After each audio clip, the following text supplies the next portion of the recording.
What is up, everybody? Hey, hey, hey. Welcome to BAF. Oh my God, it has been like fucking months. Forever?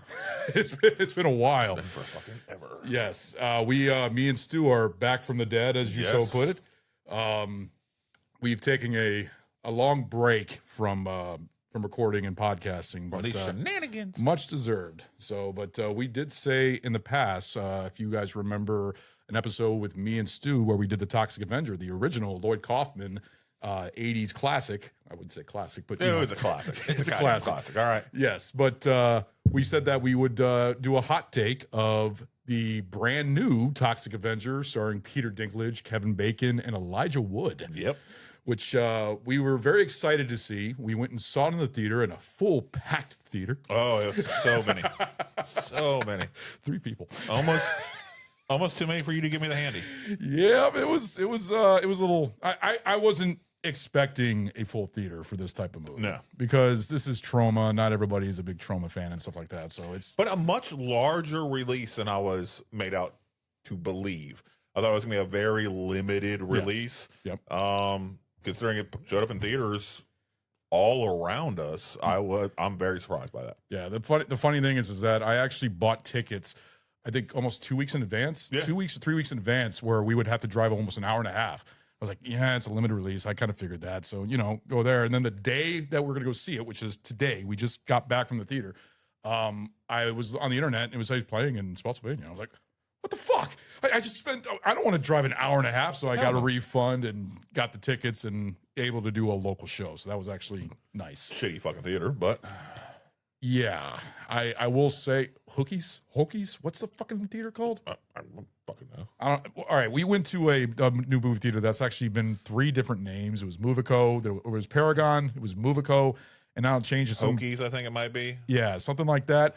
And the sound quality in that fucking theater, there was no bass, like no bass at all. There was no rumbling of the sound or like that. It sounded like the speakers were in the front of the theater. We were all the way. So what I think what's happened, I've been thinking about this more. So the speakers that they would have on during the random bullshit that's going on before the movie starts and before even the previews start, like where they're showing the random crap on the screen, those ones that are there, but they're not really there to really draw anybody's attention. It's kind of more background stuff. Yeah. While people are coming in the theater. I think those were the same speakers and only those speakers that they then played the movie through. They didn't turn on the rest of the surround sound speakers. They didn't turn any of them on. So we were only hearing them from a fucking distance, and it really made the quality shit. Oh yeah, the sound quality was like there was like scenes where you couldn't even hear what a guy was saying, or even the music. There was no bass. That was a big thing. The bass was like non-existent at all. But it didn't ruin the full theater experience because we were planning on seeing this. I'm glad we saw this in the theater. I am too. We've been talking about for years. Yeah. Literally years we've been talking about when the new one comes out. I remember when they were talking about rebooting it, and we're like, well, we're going to end up seeing it. I mean, just... Well, we didn't even know it was going to come out this year because we did that recording of the Toxic Avenger, and I was talking about it, and it's like, yeah, it's already done, and I have pictures from it and everything else, but there's no release date. We were waiting. And we knew it had already been shown in festivals, and, well, one festival, one of the festivals out in Texas, I forget the name of it. off my head, and we're like, okay, cool, it's out there, it's cut, it's in the world, it exists. Yeah. And then nothing. Yeah. It's, and I think it was August 29th, which is today. We're recording this on August 29th. 29th, yes. Yeah, today is the 29th. Yeah. And basically came out, no, it came, August 29th, which is yesterday. Today's the 30th, right? And look at your phone. Your phone won't tell me. It's the 30th, yeah. Okay, so that's, yeah, it came out yesterday, so we saw it the day after. Yeah, I was expecting a full pack theater, but no, that wasn't the take. Now, if we went to our original place and they were only a limited release, I think it would have been more people. Yeah. But by them being wider release than we were expecting, it's going to be harder to fill a theater just because it's such a niche film. There's not a lot of people that are chomping at the bit to see this in theaters. Yeah. And the whole gimmick with it being unrated, that's going to try and I'm wondering if it would have been better if it was R-rated. No, if it was a smaller release, a more limited release. This way, you had more of a crowd inside the theater, and you're feeding off the energy of each other inside the theater instead of the vast emptiness that we were in. I mean, I was laughing, I was having a good time, but also I was self-aware of I'm the only fucking one laughing right now. That's about goddamn. That's fucking kind of weird. And the funny thing is that me and you were laughing almost at the same time at a lot of the scenes, and also I was noticing little odes to trauma. I mean, because this is based all throughout. Yeah, I mean, even the fucking newscast in the background, it has like the trauma. Da da dum dum dum. You know, the red background with it. It didn't have the twin towers. It had the Fake City background. Yeah, and that was in the background, and there was a little fart noises. There was little odes here and there, and of course there was the Lloyd Kaufman cameo. Yes. At the end of the movie, I was waiting for it. I was like, "Where the fuck is Lloyd?" About it too. You're like, where's Lloyd Kaufman? Because I'm sure he'll be there. I'm sure. Yeah, and I think you said that there's a post-credit scene. I was like, man, he's gonna be in the post-credit scene, and then he shows up right at the end. Before the credits. Yeah. Yeah, which was kind of crazy. But anytime I see Lloyd Kaufman on the screen, I just smile because I love Lloyd Kaufman. I'm a big fan of all of his other movies, and knowing that this is a remake of his film. And he even himself says, although you said that he probably does it because he's the producer. No, I think he says it's better than his own film. Even if he didn't feel that it was better, as him being a producer of it, if he says it's worse than his film, that'd be a stupid business move to do. True.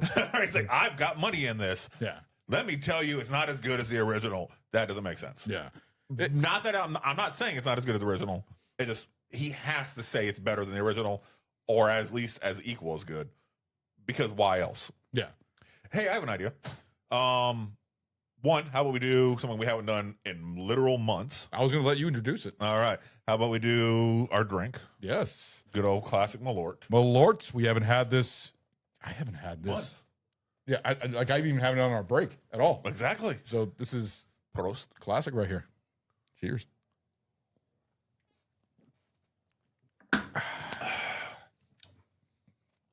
I missed it. We both said it at the exact same time. Yeah. Oh, that feels cool. That feels great. Feels great to have that again. What do you think we also throw in a little bonus review of the Friday the 13th, the Jason Grant Crystal Lake. What's it called? Revenge? Sweet Revenge. Sweet Revenge. We throw in a little bonus of that just because that's we fine. both recently saw that. And Stu actually called me. I knew about Angry Orchard, and they had a whole ordeal where they were making these Angry Orchard drinks that were based off the Friday the 13th movies and everything. I had no idea they made a little short film. Like 15 minutes. Yeah, which was on YouTube. So Stu called me up and said, hey, have you checked out Sweet Revenge? It's pretty good. It's got some of the classic music from Friday the 13th and everything else. And I was like, oh, shit, I'll check it out. Because I know there's a lot of fan films of this, but this is actually produced by Angry Orchard, which a lot of product placement, as you said. Yeah. Which it makes sense. But yeah. And I popped it on, watched it. I was like, not bad. No. Wasn't bad at all. For a short film, it was pretty good. Good kills. Yeah. You can tell it was made by people who cared about the films themselves. So that always goes a long way. It isn't just some quick money grab. I felt like now that the rights owners have settled all the court shit and everything like that, They're like, no, we're going a whole Jason universe. We are going to be doing video games. We're going to be doing films. We're going to be doing TV shows. We're going all in. This has been on hold for years while the court shit's been figured out. So waiting the fucking game to come back out, because they didn't say it was going to be the same game. They said it was close to it. I read something about how it's coming back and how they are going to try and bring back the original, because a lot of fans love the way that game was. Well, you know what else is going to come out by the same people who created the Jason game that they're working on right now? What? Halloween game. With Michael Myers, and you're going around as one of the residents of the town, trying to warn the other residents, and you're having to run through houses and shit like that. Yeah. And they even got the original motherfucker to play Michael to come and do the mocap for Michael. All right. That's funny. Just like they got Kane Hodder to do the mocap for Jason in Friday the 13th game, because they also had a Killer Clowns from Outer Space game, which is fun when you're a clown, but when you're a fucking human, it sucks.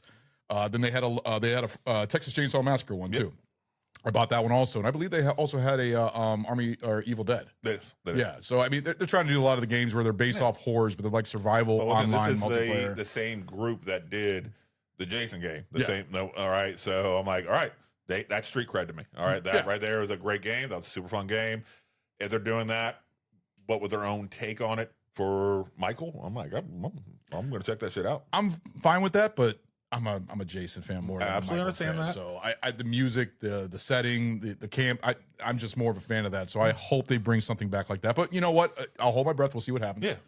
But back to Sweet Revenge. I loved it. I thought it was very great short film. Definitely check it out on YouTube. It's just look up Sweet Revenge. So I would say it has its weaknesses, here and there, but the sound, the music, 100% nailed it. Yeah, 100% felt right.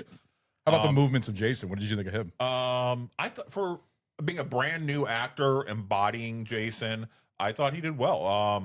It was kind of like a mix between some of the earlier interpretations of Jason, not as big and brooding as like Kane Hodder and Jason. So it was more of like the simple bodied type, not the, like you said, hulking as you're saying. Yeah, I know what you're saying.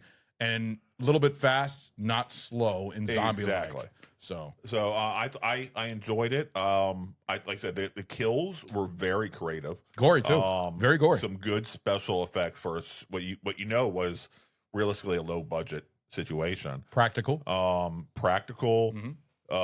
It took its own spin on the mythos. Not going to ruin anything, but its own little spin on the final girl situation. And I was like, okay, all right, this could be different. The atmosphere also was good. Also because the music, that's another thing you talked to me about on the phone, is how it sounded like the same type of music. Yeah, it took you right back. Yeah, with the strings from Harry Manafini. I don't know if I said his name right, but I love his score throughout the movies. I love it even when I'm playing the game. Just hearing that in the background, but just that string sound, I love it. It's fucking, it's my type of horror right there. And it wasn't exactly what it was in the movies, but it was close to it. It was like an ode to it. And it was in its own evolution from it. So it wasn't somebody trying to do their own shitty version of it. Yeah. It felt legitimately like it evolved from the original to this, so it felt right. Different but right. I was very, very impressed with that. Like I said, the acting was, some of it was campy, which is perfect for that's what it's those meant films. To be. Yeah.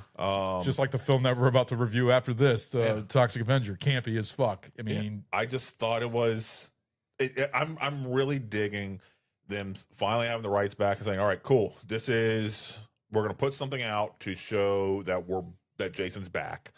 And he is coming back, the TV series. next year or sometime they're supposed to have that Crystal Lake series. Yeah. Which is on Peacock, I believe. It's going to be on Peacock, yeah. And it's supposed to be about when Jason was a kid at Camp Crystal Lake. So like a prequel series, I guess you would call it. Yeah. But I'm okay with it. Well, let's go ahead and fucking check that shit out. And if the quality, if this their first shot their first foray into the world after getting the rights back was this, and if this is any indication of the What's quality to come, Yeah. I'm excited. I think it'll be good. No, I agree with you 100%. I was very happy with it. I like the new mask. Yeah, the new mask was good. I enjoyed the product placement of Angry Orchard in there.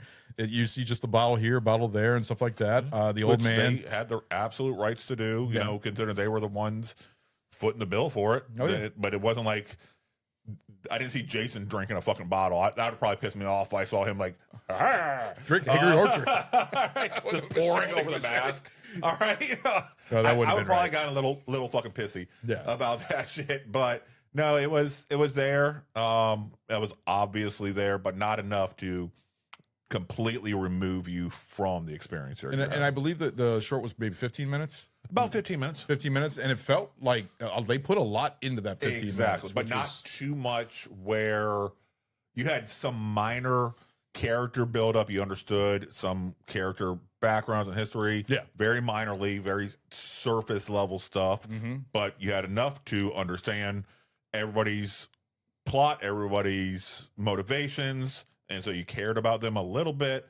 And then the weird shit that happened, you're like, oh, and then I don't know about you, but I'm not trying to fucking spoil shit. No, don't spoil shit. But I'm also like, when the shit started going down, I was like, I'm kind of rooting for Jason to do Jason shit now because fuck them.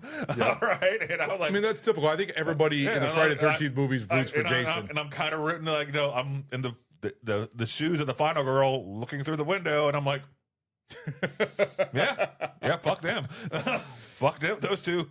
Fuck those two really hard. Yes. No, it was definitely worth it. Let's go ahead and just do an enjoyment for that one. Yeah. Don't have to do a critical. I'd say just enjoyment. What would you give it for enjoyment? I'm gonna give it for a real quick vignette. I'll give it a 3.5. Is it perfect? No, but it's not meant to be. It's meant to kind of just pluck at your heartstrings, but also give you something a little different. Yeah, and that's what it delivered. And I was like, okay, cool. I'm in for this, and you've earned my respect. I want to go ahead and see what you do next. So good job, Angry Orchard. Good job. I don't remember the name of the group that made it, like Murder Factory or something like that. Horror company or whatever the hell it was. A lot of independent filmmakers lately have been doing some really good shit. I mean, they've been doing a lot of short films for a lot of things. Even the Alien series has gotten, like, for the 40th anniversary of Alien, they did like 5 or 6 movie shorts and everything else where it's like maybe 5-10 minute little movies from different filmmakers. So I really enjoy that. But I was going to agree with Stu on this, 3.5 altogether. It's definitely a good ode to Friday the 13th. I love the Friday the 13th series. I mean, I have a freaking shrine in my man cave to Jason Voorhees, and yeah, this was just great. The music, the kills were great. Practical, always go with practical. It makes it even better. The fact that I'm hoping that they make another one. I mean, I really enjoyed it. And you know who? I'm just looking up who designed the new Jason in that. Who? Greg Nicotero. No shit. Yep, he designed it. That is fucking awesome. Yeah, I love Greg Nicotero. Always going to be a fan of his. You know, him, Tom Savini, everything. I love all those guys. But fuck, it was good. I'm really glad that you called me about it because I wouldn't know anything about it. I was really surprised that you. I knew about the drink, and I was just like, oh yeah, I like it, but I don't drink Angry Orchard. I'm not a big cider fan. I didn't know they made a short film that goes with it. I didn't see any promos for it or like that. How did you find out about it? I've been seeing spots about it for months and months and months, and then I heard it, being showed at one of the cons or whatever, and decent reviews. I'm like, cool. I know that'll eventually show up somewhere, but then one of my news feeds popped up. I'm like, said it was on YouTube. I'm like, oh, let me go and check this shit out. I saw it as soon as I got done seeing it. I picked up the phone and called Ron. Like, hey, motherfucker, have you seen this shit yet? Yeah. And I'm glad that I did. No, it was a good time. I recommend it, and I think Stu recommends it also. Go on YouTube, look up Sweet Revenge. It was directed by Mike Nelson, who directed Wrong Turn. Okay. Yeah. So he's got horror experience right there, so that works. It turned out great. Like I said, it was fun. So definitely go watch it. So. Absolutely. Sorry, I was just trying to see if I can find out what the name of the little company that made it, but I couldn't. Oh no, you're good. You're good. Yeah, I can't find it right now. So we'll go ahead and take a quick break, and then we'll go ahead and get into the Toxic Avenger unrated remake. So we'll be right back, guys. Hey, having a hard time trying to stay up, trying to record these podcasts late at night? Or are you up late, working, driving trucks, working in the shop, trying to provide for that damn family of yours? You need coffee. Well, let us tell you about this one company we got right here. It's called Coffee Bros. Now, they got a very select blend of different roasts, light roast, medium, dark, espresso. Now, each one of these has its own flavor profile. These two brothers from New York made this amazing company with an amazing coffee that you could order online. So you just had the espresso roast. Yes. And did that thing wake you up? I couldn't go back to sleep. Oh, man. It was smooth. Nice. It had that nice chocolate taste to it. You could just taste the chocolate. Mm-hmm. And it doesn't give you that bite like other coffees do. Or bitter. No, definitely not bitter at all. This is smooth, sweet, aromatic. This coffee here will absolutely wake you up when you need it to. The coffee here is dedicated to freshness, quality, and consistency. Use the code BAF10 to get 10% off your entire order. The link for the website is in our show description. And I'm telling you guys, it's worth it. This coffee keeps you awake, especially for the late podcasting that we do. Yeah, it's very much needed. Try out Coffee Bros. Coffee Bros! What is up, guys? We are back from our break. So we are about to talk about the Toxic Avenger remake.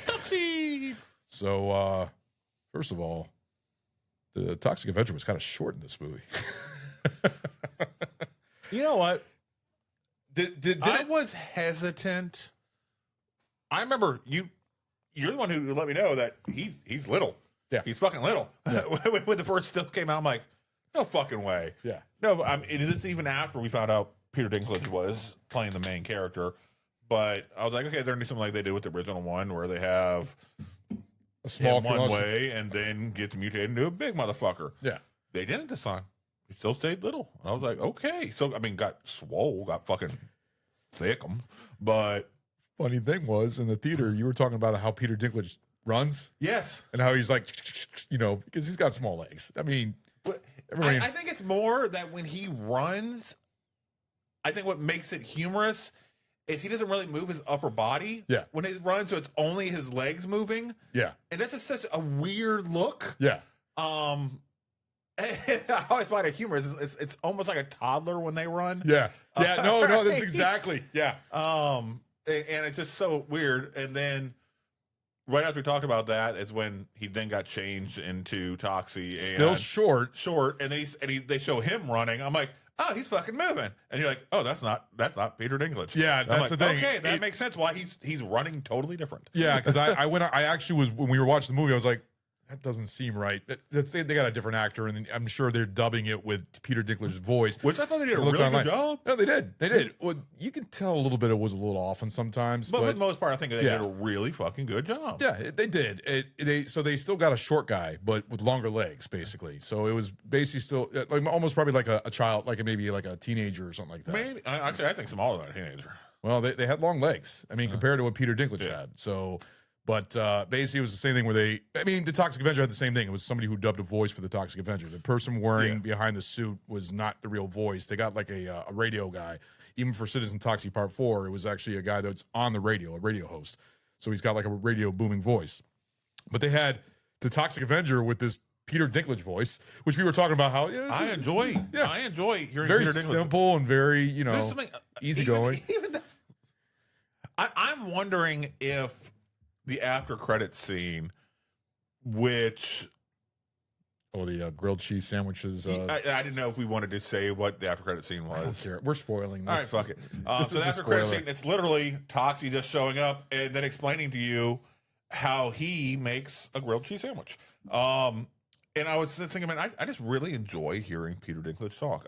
He has one of those voices that's just like, yeah, I just want to hear him just fucking say anything. Well, he was the best part of. And I'm curious if somebody's like, man, I could really, no matter what Peter Dinklage does, he's just really interested here. I could hear him give me a fucking grilled cheese sandwich recipe, and that'd be fucking interesting. And they just took it like that, and that's how they made the after credit scene. I'm like, yeah, It was very like just like random and just it was him just lighthearted, but also it was like cooking with the Toxic Avenger basically it's type of thing, but with a simple voice. smooth and just like I feel safe. Yeah.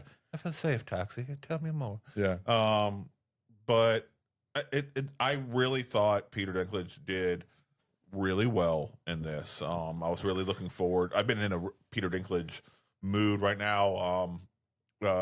Dexter Resurrection is on, and he plays a major supporting character in that show, and I've just really been appreciating him again right now. Just because I think he's a really, really good actor. Oh yeah, he's a great actor. I mean, the way I've known about Peter Dinklage, even though he was in some earlier movies beforehand that I've seen him in, I think he was in Elf in a quick scene. He was also in a movie called Death at a Funeral, which he played a gay guy, which was hilarious in that one. But one of his roles that he's always going to be remembered for is Tyrion Lannister in Game of Thrones. And that was a knockout for him. And that's actually what brought him on the map. And now you see him in just about everything. He even plays a giant in Avengers Endgame. Was it Endgame? It was the guy who made the hammer or made the I just can't remember if it was Endgame or not, but it might have been. No, it was Infinity War. It was Infinity War. Okay, yeah, it was the first one. Yeah, but I really enjoy him. He has even thick, heavy goateed. He has so much facial expression. Yes, that comes through, and I enjoy that about him. Yeah. There's one scene in Dexter Resurrection that I was just watching today where something's going on. I don't want to get spoiled. That something's going on and some murderous shit is going down, and he's being dragged away from this murderous shit. And he just has this childlike look of glee on his face while this fucked up shit going on. And it fits so well with the character that he was playing. I'm like, that was a genius choice of acting to do something so simple. That's just a flick of an eye, a blink of an eye, and it's off the screen. But it fit the character so goddamn well. I'm like, this man is a really good fucking actor. He really knows how to drive it home. But when you hear that he got cast as a Toxic Avenger, was it a shock to you? It was, but I was like, okay, he's gonna be the smaller, nerdy guy. That's gonna be weird because at the time I didn't know this was gonna be a full reboot, not a remake. Yeah, I didn't know they were just gonna completely reimagine damn near everything. They did, but they did do odes to the original movie. But I didn't know it was gonna be, like I said, a reimagining completely. I thought it was gonna be a remake. And I was like, he's gonna be the Melvin character. He's kind of fucking old. I do like his acting a lot. Yeah, but he's kind of fucking old, and I don't see how he's gonna play that role that way. Nothing fit with my thought process. But then as soon as I found out it was a reimagining, I'm like, okay, different story altogether. I'm down for it. Cool. I'm good with it. I'm glad. I am. I thought Peter Dinklage did an amazing job with such a campy role. And his voice work did really well for Toxie once the change happened. Such a laid back voice for Toxie, but I mean, it was almost the same way in the original where it was like a laid back. It did. And the thing is that this movie, even though it's a complete reboot and it has the odes, there's a lot of scenes in it that are the same as the original, like the scene in the restaurant when he's just killing all the thugs and all that. That one scene where basically it's him just running around in the sunset in the background with the pinkish the background. Yep. That's exactly from the original. There were scenes here and there that were from the original, but it was a complete redone. The transformation scene is completely different. Yes. But I enjoyed it because you actually brought up a good, like I said, we're spoiling this. I don't care. We always spoil things. I'll even put on the thing, spoiled. But where it kind of brought back to Darkman. When Darkman transforms, the Sam Raimi movie, and you just see his face spinning in the background and everything else. They did the same that to this, and I thought that was really cool. I thought it was a really good, but you were using the music from the Toxic Avenger. I think that's a classical piece. I don't know if you want to look that up or something like that, or I can look it up. But the dum dum dum dum. I mean, it played that, but like almost like a modern take on it. Yes. and it made me smile. I was like, oh, there we go. That's what I wanted to hear. And I was more enjoying the visual component of it because I'm a big fan of Darkman and that type stuff. And like, this is very reminiscent of Darkman, this transition right here. Yeah. And I thought it was cool because I feel like that was purposely done. That was an ode to that type of situation, which I feel Darkman was an ode in its own way to Toxic. Yeah. So I thought that was Darkman's great. Darkman, especially the sequels. The sequels are bad, but they're fun. What did you think of the costume altogether of the suit that he wore? I mean, the Toxic Avenger suit, the look. Did you thought it was like much it? more expressive than the Very original. colorful. Yeah, I thought it was much more expressive than the original.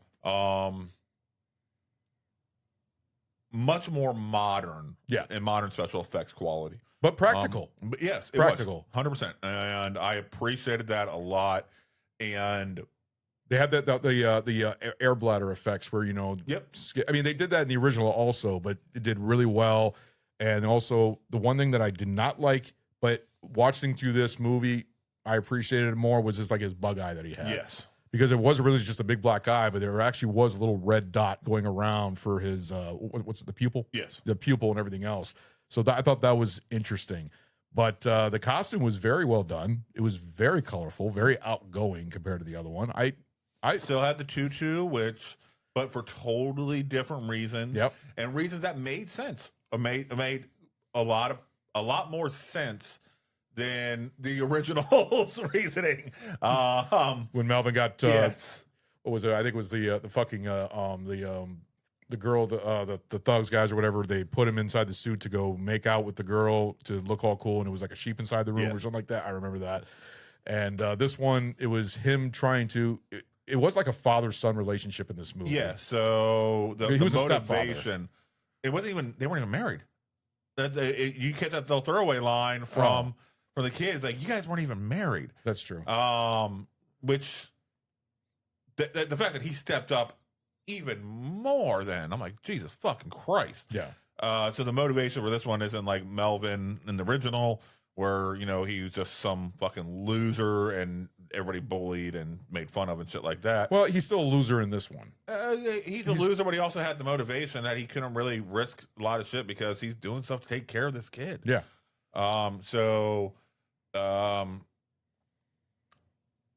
His name is, what is it? Not Wilson. What was the name of this one? Peter Dinklage's character. It's not Melvin. It's not. Hold on. Is it Wilson? Is it Toxic Avenger? Go ahead and okay. I'll look it up. But yeah, he didn't even play Melvin. He plays a different character's name.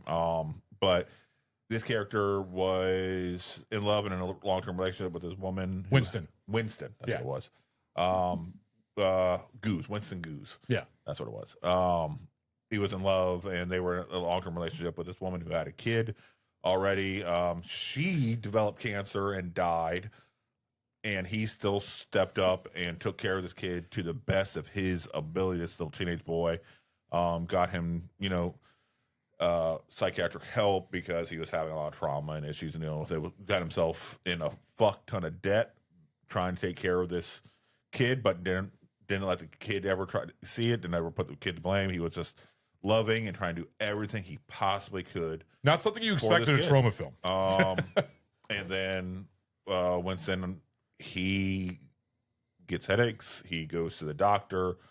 You find out, and they ran tests, and he has some bad shit going on in his brain. They purposely don't say exactly what it is. When they're saying what it is, they're editing it out with a bunch of background noise, because it ultimately doesn't matter what is going on. He's dying. Yeah. He has 6 months to a year to live, unless he gets this super expensive medicine that his health insurance, he finds out, doesn't cover. And which, by the way, that scene when he's calling the insurance company for the company, because the company he's working for is actually the villains of this BTH, I believe. Was it BTH? Body. Yeah, I think so. I think that it was it was like BTH or something like that. But he was on the phone with which we've all dealt with it before. Where we're on the phone, get me to an agent. It was actually really good acting that you're seeing from him on the phone, and it's realistic. Had that defeated, the way he just carrying his little move. I was like, man, Peter Dinklage is a great fucking actor. Yeah, he is a great fucking actor. even something as fucked up as this movie is, he's still acting his fucking heart out, and I appreciated that. Yeah, I just can't stop praising this man, this wonderful little man.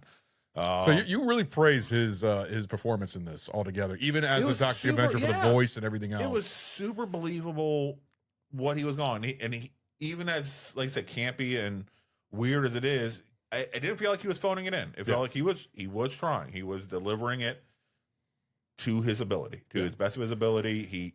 That's true professionalism. Yeah. And I applaud that. No, I agree with you 100%. I think everything that he did, especially with the voice, because basically about 3/4 of the film of him is voice work. The first I'm gonna go 3/4. I thought it was like an hour. I was even thinking, was it an hour before he turned into Toxic Avenger? Yeah, because I was looking at my phone. I'm like, man, it is going on quite a bit before they get to Toxic. See, I didn't look at the time. I felt like it was like maybe like 30 minutes or so. I would have maybe 45 minutes. I'll say. Yeah. All right, because it was the movie's an hour and 40 minutes, I believe. Probably 6:30 is when the movie actually started. Yeah, I remember checking my phone. It was 7:10 and he hadn't changed yet. Oh, okay. So it was probably about 30-40 minutes. Yeah. So he hadn't changed yet. So we'll just say 45 minutes is split the difference. Yeah, and then afterwards it was all voice work from him and basically another actor in the suit and everything else. But it worked out perfectly. And the dubbing wasn't bad. It wasn't bad. I mean, there was sometimes where I felt it mainly was probably just the sound of the theater. I think that's what fucked it up for me. I think that's what it was. That drew me out a lot, unfortunately. I was unhappy because there's a lot of stupid little idiotic jokes in Trauma that are in the background. Yep. Little noises, fart noises, a lot of squishy voices, talk and stuff like that. A lot of stuff you couldn't even hear it that much. That is stupid and it's campy and it's over the top. Yes, absolutely. But that's what Trauma is, and you either love it or you hate it. I mean, it's what Trauma is, which is fine. See, the one scene that really pissed me off though is the scene where for the movie, it was because of the theater. Is when he went to the Kevin Bacon character to ask, help me with the insurance. So he gets his the girl that works for him, the secretary or whatever, to take him out. Yep. And he goes behind the door and he can't get back in. And he's listening in on Kevin Bacon and the woman talking. It's like, what the fuck are they saying? I couldn't hear what they were saying. They were shit talking. Yeah, but I know they were, but it was the entire time. I mean, it would have been better if the sound quality in the theater was better. Yeah. That's the only fallback for that. That disappointed me. But I do think that when we get a home release into our own systems and we have it at the volume that we're comfortable with. Oh yeah. It'll be good. Yeah. And we'll appreciate a lot of the stuff that happened. Yeah, we're already kind of telling you right here that we already like this movie because and the thing is, I'm not going to. At one point I was trying to think, should I knock things down for this? I mean, because really it's a trauma. It's based off a trauma film. Trauma film are trash movies. They're crap, but they're fun crap. They're fun trash to watch, and that's what this is going for. But in a more updated, modern style, and it was still enjoyable. And I think it delivered. I was sitting there watching the whole time, and I'm like, is there anything that I can really take away from this? This is being shot and delivered to us in the style of Trauma, but in style of 2020s Trauma. Yeah. I'm like, okay, we know what we're getting into. The gore is excessive, but not as much as I was expecting it to be. Not nearly as much as I was expecting it to be. Me and Stu were actually having a discussion when the credits were playing.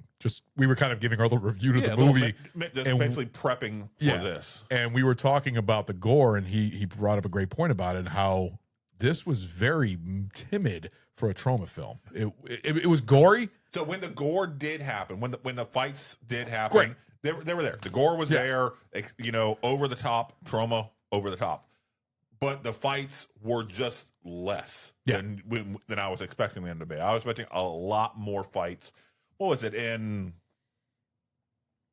I want to say part 2 Well, the opening scene was a 10-minute fucking fight by itself, where they had all those fuckers coming out of the fucking car and shit like that. Yeah. And I'm like, that's the type of shit that I'm mentally prepared for in a trauma film. Just over the top level shenanigans.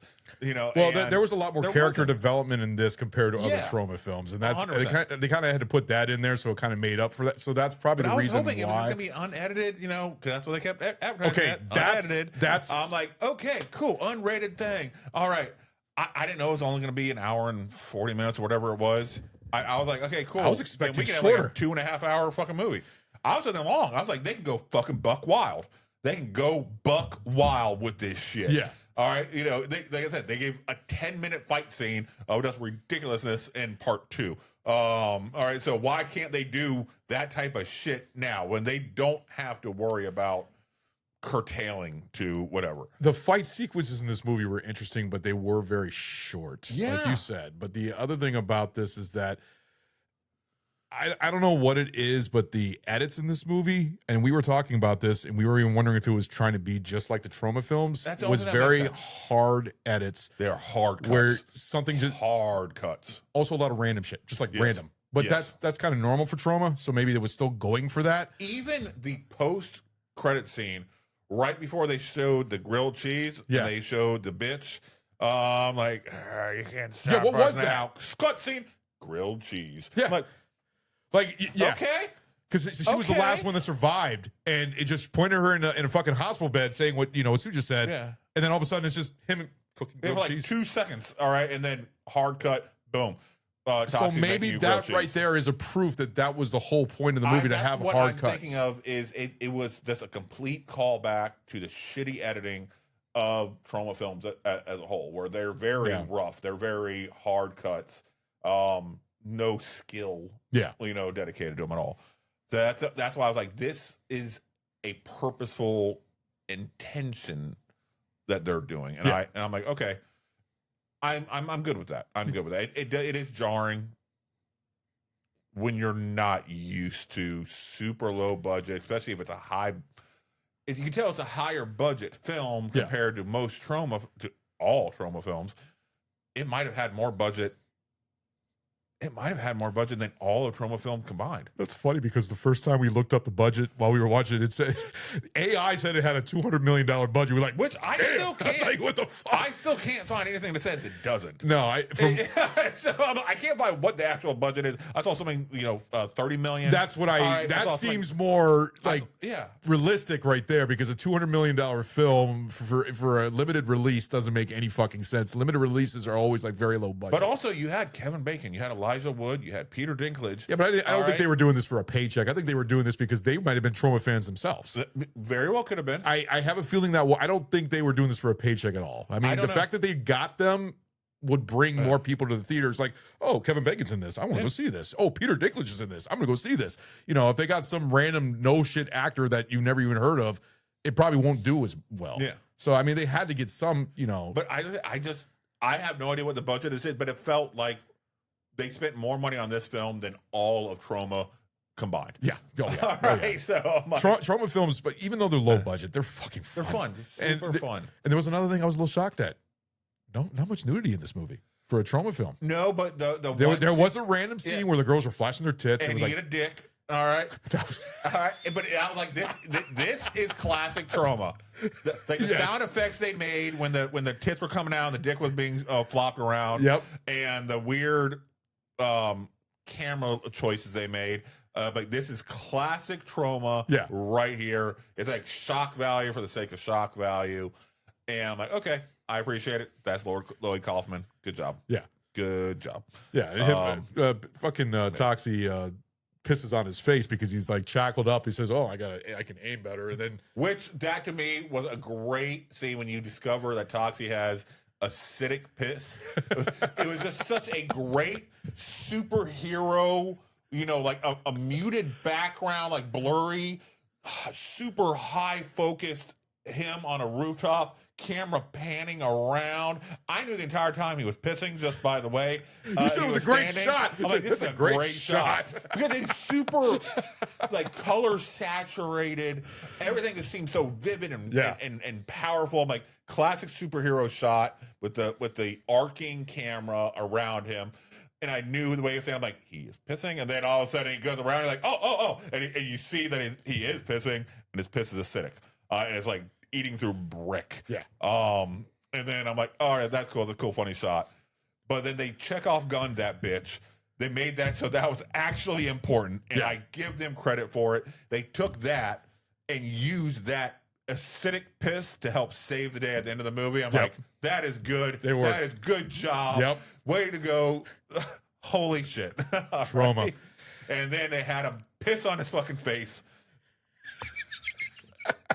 And I swear the girl was a little disappointed that she wasn't about to get pissed on. I remember the promotional material saying, check out this movie or something rated. It was going to be rated this for something like that, saying for golden showers. And I wonder if that was what they were going toward, because he said golden showers, pissing on himself, basically. But so he's like, Taylor. When Taylor he says, Page. I'm not going, don't worry, I got better aim now. It's like, oh, yay. I was like, is she disappointed she's not about to get pissed on? What the fuck is going on with this chick? That's the chick, I think her name was JJ. She was kind of almost like a little sidekick to Toxie at one point. That's what it felt like. She actually got, that's another thing that's been added to this film, is that Toxic Avenger has healing powers with his blood. Apparently, if you get shot like that, he just drips his blood on you and that heals you up. But I'm pretty sure he just gave her every bit of cancer. I am Probably. pretty sure she is now just riddled with tumors. Yeah, most likely. Well, no, I mean, didn't he heal up because of his blood? He did. Oh, well. Okay. He's also pushing bullets out like fucking Wolverine. Yeah, I know. All right. I was wondering if you were saying anything about that. But I don't think that she is. Okay. Yeah. So I'm like, okay. Let me put some irradiated shit in you. And also, all right, we talked about little JJ was more of a little side character here and there, just a little added character to it. But then we got Kevin Bacon and Elijah Wood. Now, Kevin Bacon, what the fuck did he turn into? Because he looked like fucking Krampus. So I think if he remember he got the award for being the good shepherd, and he got that sheep award. I think he was like a mutated sheep dude. Okay. The horns were like ram horns almost. Okay. It's just, it reminded me of Krampus for some reason with the battle axe and everything else. Because remember, they even showed like the sheep award as he was drinking it, was just smiling normal. And then after he drank it, it was like, had like evil fucking, smirk on the fucking sheep award. Because remember, he was the good citizen shepherd. Right. Because he was the man of the town. So like, okay, so they're making him like a sheep man thing. Yeah, that's all I can figure. What would you think of Kevin Bacon altogether, though? I think he just had fun with the role. Yeah, it was just Kevin Bacon having fun. Yeah. That's all it was. Just him being having fun. Yeah. And Elijah Wood was not nearly the level of the bad guy that I was. Well, he was kind of the leader of the what's it called? The nuts. The killer nuts. The killer nuts, which was kind of like each guy inside that team was like a serial killer. So they were like a band, but they all had costumes on, different costumes, sort of like the way Slipknot would have different costumes, or Gwar would have different character costumes, but they represented different killers. Let's go. You had one, the lead singer was kind of supposed to be an ICP juggalo. That's what it reminded me of. And you had some women that had like her own fucking language. Yeah, or like a demonic witch, like satanic woman lady. And you had a ninja. So he was actually the Zodiac Killer. He was dressed as the Zodiac Killer, but he was also doing parkour because that's all he wanted to do. I was like, parkour? No, we can parkour. No, it was funny because every single time he was in the car, he was just constantly just doing flips because he wanted to do parkour everywhere. It was great. And then you had like the long-haired, dreaded, almost New Orleans hoodoo looking motherfucker. Then you had the guy with the fucking rooster mask. Yeah, which reminded me of the big Hulk monster in Poltergeist. Like it was almost like a splitting image. And then what was underneath was so random. Did it remind you of Thunderdome? Exactly. Okay, thank you. Yes, it was so random. And like, this is trauma. This is fucking trauma right here. And it's like, little fucking baby head under that thing, and the way it was talking was just so like, it was just random and weird. Where's my son? Kid Manny.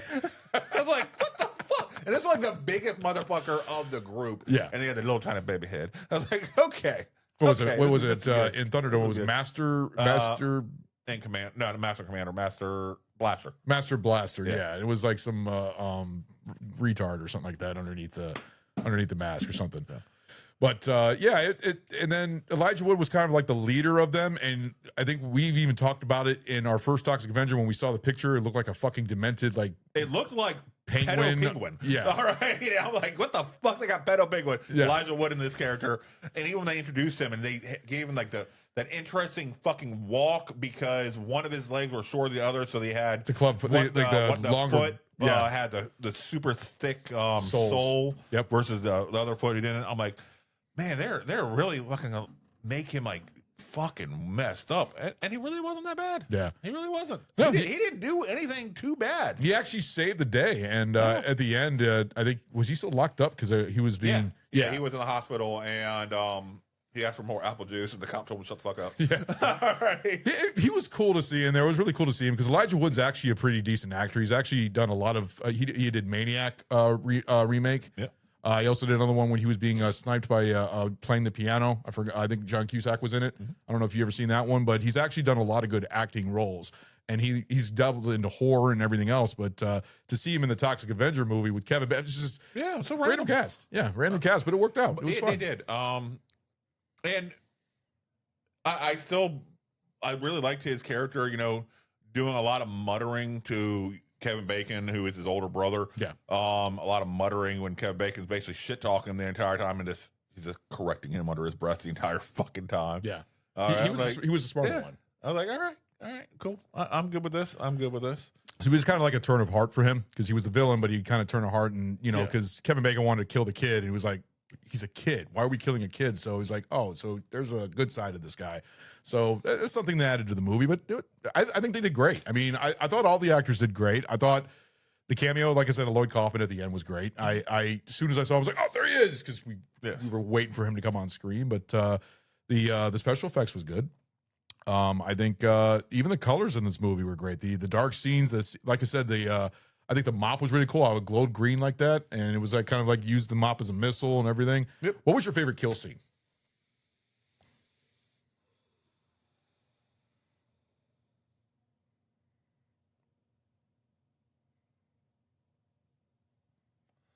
I'm probably gonna have to say the concert. Yeah, I'd go with the concert. The whole concert kill scene? Just him walking up, singing Motorhead, and then starting shit. And I was like, okay, yeah, I'm down with this. And I took off the one dude's fucking top of his fucking skull to see him in the background the entire time. Still hurting. Yes. I was like, all right, that's cool. I like that. I'm good with this. That's probably my favorite. I would probably have to go with the first scene where Toxie started to kill all the guys inside the restaurant, which was actually an ode to the restaurant scene. Yep. I was waiting for somebody to say he's a hero, and he did. There was somebody who said it, but it wasn't. And I was like, I like the little fat guy that did it. I thought that was better, but he just started coming in there, and you just hear him with his loud, yelling out loud, and you just see this little guy coming out from the corner with his mop and everything, and he just knocks off the jaw off the guy. And I thought it was like, oh, there we go. And then we just get random little scenes. It was very hard edits where he even sticks his hand up somebody's ass or pulls the fucking intestine out of their asshole for lunch, and then pulls them out. Yeah. So it was an ode to that scene, and wasn't that lady blind? Yeah. So that wasn't she was also the FBI agent. Yeah, which was funny because that when the original one was his girlfriend. Yeah, which that's the only thing that didn't happen in this one is that Toxie didn't have a girlfriend. It would have taken away from the relationship he was building with his son. Yeah, so it was more of a father-son relationship than a girlfriend and boyfriend or something like that. But then they said, I was wondering if they were going to try to do some weird Avengers thing, like she was going to try to be Nick Fury-esque. It's like that. We're gonna sweep this under the rug, and we're gonna sweep you under the rug. Everything like that. bring the They're gonna Toxic build like a weird Toxic Chroma Crusaders? fucking Avengers. I mean, Toxic Crusaders. I know. Seriously. So, I mean, I don't know. This was interesting. Anything else you want to talk about the movie? I mean, no, I think we've hit on everything else. This is like a quick little hot take. That's all. Yeah, and like I said, we were talking about doing this since the first Toxic Avenger, which was a great fight episode. Yeah. Which we still got to do our Videodrome and our Cronenberg thing that we're planning on doing down the road. So, okay, let's go ahead and go into pint reviews. Okay. So, haven't done this in a long time. So, who wants to go first? You go ahead. I can go first. All right. So, enjoyment for this movie, I would go ahead and give this. This was very hard, but I think I have. Huh? That's what she said. Oh, thank you. I think I will go with. I almost want to go with a 4, but I think I'm going to bring it down to 3 3/4. I'm going to go with that. Okay. I really enjoy this. I remember I gave Toxic Avenger a higher rating because I still think the classic is better in my opinion, but I also grew up with it, so I'm nostalgic. This is a new modern take, but I thought the acting was great. I thought everything was great. The hard edits. I just have to get over the fact that maybe that was meant to be just like the old Troma films, but it did. What really bothered me was the sound, but that I can't give that. I can't take points off because of the theater. That's just the theater that we picked, and it was shit. But altogether, I think the sound would have been great once we get into a better surround system and everything else. But Peter Dinklage was great. I was not expecting the Toxic Avenger to be short, but it worked. I after watching the movie, it worked. It actually made him more. I don't know, especially with that voice, that simple voice. It was like, yeah, he's a hero. It's a good hero. The music and everything. I love how they did the score with the original score and having that the theme, the Toxic Avenger theme, because it actually played throughout the movie in certain scenes, in certain ways, and I enjoyed that. I have to look up that classical piece. I know it's from. I'm wondering if it's I believe it is. What's that one who does more of the Viking stuff? You know what I'm talking about? No, I don't know what the fuck you're talking about. Fuck. All right. When you're doing review, I'm gonna look it up. Okay. But altogether, 3 3/4 I will give for enjoyment. For critical, for the amount of ode to Troma, the fact that they were going, this wasn't meant to be a masterpiece. This was meant to just be fun. This is for the fans, and this is for people that's probably never. I'm sure people are going to see this have never seen a Troma film before. I guarantee they'll be like, oh, they'll see it there. They'll see it on the Apple TV, like the Toxic Avenger. Oh, this looks like fun. And probably have never seen a Troma film.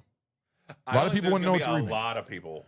I don't think there's going to be a lot of people. I think it will do a lot better on the streaming compared to being on the theatrical release. Absolutely, it'll do fucking. I think it will done better on streaming. I think it will gain a following, and I think it will bring up to the point where it will make enough to the point where they will make more. Well, remember, it says if it does $1 billion at box office, yeah, I know. It'll make a sequel. Was it like Cryptid or something like that, or $1 billion in crypto and box office? Yes, and make a sequel. Toxie in space and dildo vision. Yeah. There was a whole bunch of it. The thing is, there's laugh out moments in this movie, and there's some scenes you're like, you chuckle a little bit, and there's some scenes where like, the fuck, and everything else. So altogether, for my critical on this, I will go ahead and give this a 3.5. I'll go to 3.5. So 3 3/4 for enjoyment and a 3.5 for critical. I thought it was well executed for what it was, and it's a fun movie. It's worth a watch. I recommend anybody watching it just for some fun, just to have some fun with some good gore, some laughs, good acting. I mean, seriously, good actors in a movie like this. You weren't going to be expecting these type of actors, especially Peter Dinklage and everything. So yeah, 3 3/4 for enjoyment and 3.5 for critical. I enjoyed it. Very recommendation. And I'm glad I saw it in the theater. I'm glad that we finally got to do a review of it because we've been waiting to do this. And I almost want to do all the other Toxic Avenger films, like Sis and Toxie and everything. But I'm going to go ahead and hand over to Stu. I'm curious what yours is going to be now. All right.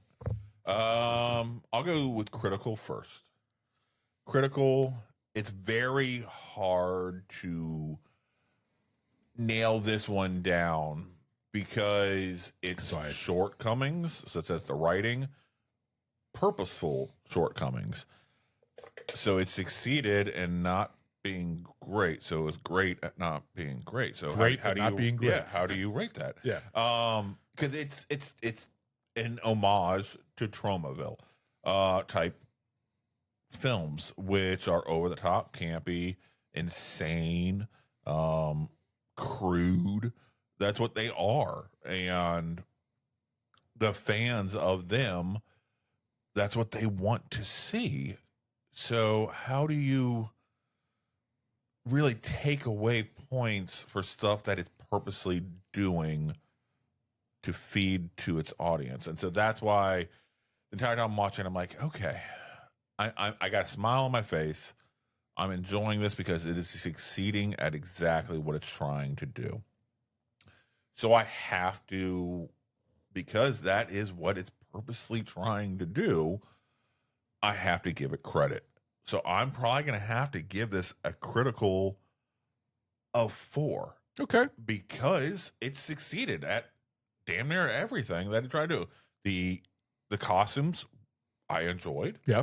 The special effects, mostly practical. Yep. I enjoyed. The sound, from what I could tell, it was hard, but it I'm sure it was good. Yeah. I caught enough little throwaways. I'm like, okay, cool. Fart noises, acting squishy noises. Was, like I said, I keep going by Peter Dinklage. Because he was the star. And then the rest of them around them, you had like the henchmen who were chewing the fucking scenery, but that's what they were supposed to be doing. Yep. But then like damn near every major role, I enjoyed the acting. The JJ character, I thought she did really well as somebody with motivation, and her comedic timing of just her explaining what happened to her mother and her sister. Her mother died of cancer, and then she explained that, and then her sister died. Oh, cancer too? No Zamboni. Just a quick little dry fucking thing. It's like, man, that was a tough summer for me. I was like, that's a very good humor, like very good timing and delivery. It's just simple stuff like that they each did well enough that you're like, okay, I'm enjoying this. Even in the background of the cut, the after credit scene where Toxie's giving you the grilled cheese recipe, the son in the background doing the weird little dance and shit like that. Just, it was from the talent show that he was doing. A background little movements and stuff like that. I'm like, you have something so simple and mesmerizing going on as Toxic giving you grilled cheese recipe and what he enjoys being delivered by Peter fucking Dinklage. And you have this weird little almost Napoleon Dynamite weirdness going on in the background. I'm like, that is a good choice. Yep. I really appreciate that. So like I said, there's very little things that I could really ding this on because it was a purposeful done. It was a conscious effort. For the stuff they fucked up on, I truly believe it was a purposeful fuck up on. It was delivering it to the audience to make it feel nostalgic to you, and it succeeded. Yeah. So yeah, I'll go with a 4. Enjoyment, I'm probably gonna also go with a 4. Wow. Okay. Yeah. All right. And because it delivered everything that I wanted it to deliver, except for I wish the fights were longer. I wish the over-the-top gore happened more often. Yeah. Just because that's what trauma is supposed to be. And that's why I had a hard time trying to figure out how to give this because the sound was really an issue with me, but I can't give it negative points for that because you're right. There is a lot of enjoyment in this, but I agree with you on the whole point where the fight scenes weren't that long. Yeah. There wasn't not much gore that you would expect being a trauma film. There should be. I mean, there were gore good that gory was there scenes. Was gory. Yeah, it's just there wasn't a lot of gore to be there, and it was very quick. Yes. And like I said, that surprised me. So I think they purposely leaned more into the unedited or unrated side of it. More of a gimmick just to make more money. Yes, exactly. Yeah. To try to draw more people in. I really don't think there was anything too bad about this that necessitated an unrated. This could have been R-rated easily with the way that it looked. And the thing is, like, I'm already thinking about the restaurant scene. The restaurant scene in the original Toxic Avenger is almost like 7 or 8 minutes long. Exactly. Just constantly just like killing scenes over and over again. This one, they were just quick, and then it was already done. I was like, that was quick. Like, the deaths were gruesome and gory, but they were very quick gruesome, very quick gory. So I was just like, okay, not delivering quite as much there as I want, but has the humor, it has a little throwaway, it has the like when they first see Toxie and they're like, oh, he's a monster, let's go ahead and do a mob. You have a cop there, they're everybody, all right, we'll do it. Yeah. Oh, we're doing a mob now? Okay, fuck it, we're doing a mob. I was like, all right, that's the good old fucking throwaway joke. Yeah, I enjoy it. But yeah, no, I still recommend people seeing this. I just like, if you are a trauma film, or a trauma fan, then you will enjoy this film, I believe. Yeah. But once again, don't go in there comparing it to the Toxie we grew up with. It's its own Toxie. It'll be nostalgic, but its own story, its own people, its own action, everything. Yeah. No, I completely agree with you 100%. And I was almost thinking about rating my enjoyment higher. I still stand by my 3.5, but my enjoyment, I might agree with you and just raise mine to a 4. I think you have a lot of points there, other than only taking 1 point off of basically, like the long fights and not too much gore, but altogether for being a remake. Even the wise hobo. Yeah. And so that was fucking cracked out. All right. I'm like, this thing. I never said I was like a doctor. That kind of cracked me up. It's like he was doing all this shit. I was like wondering what he was going to do. Jink him in the fucking jinkum. I thought you were. Goddamn. It was funny, and we were trying to figure out who he was. Dream catcher that is actually just like red fucking panties on a fucking thing. I'm like, okay, good for you, buddy. You fucking freak. It was great. I'm truly glad that we got to finally do this. This was so much fun, Stu. This was so much fun. It's been a good time, buddy. It's fun getting back into recording again, and the fact that we finally, our first episode coming back after taking our long break, is going to be this hot take, and we are going to be doing future episodes. Just don't expect them to be like every week. It's just when we can, because we have lives. Yeah, and we just can't do this every single fucking week. But we're going to try and pop out more episodes. We still have some more episodes that we recorded back in the spring that are going to be released that I'm working on right now. So that are really outdated, but you know what? So what? You'll get them. I didn't like he's had time to edit or anything. I think like I've been enjoying my break. Literal months to do them. He hasn't had that. No. Yeah. So we'll probably get some. I think the next episodes we'll be recording here next are basically going to be stuff for Halloween. So a couple episodes we'll knock out here, and just get back into the grind of things and everything else. But Stu, this was great. I'm glad we finally got to do this. It's been a good time. Finally, we got to see that in the theater, and it was a good time. So we're going to go ahead and sign off. Thank you for joining us for BAF, and make sure to press a like on this video. Please like this video. We love you guys following us, and I know you guys have been waiting for us to release some new episodes, and we're finally getting one out. So please show a like on this video, share it, tell everybody about us. Thank you. So, all right, guys, we will see you all later. Bye.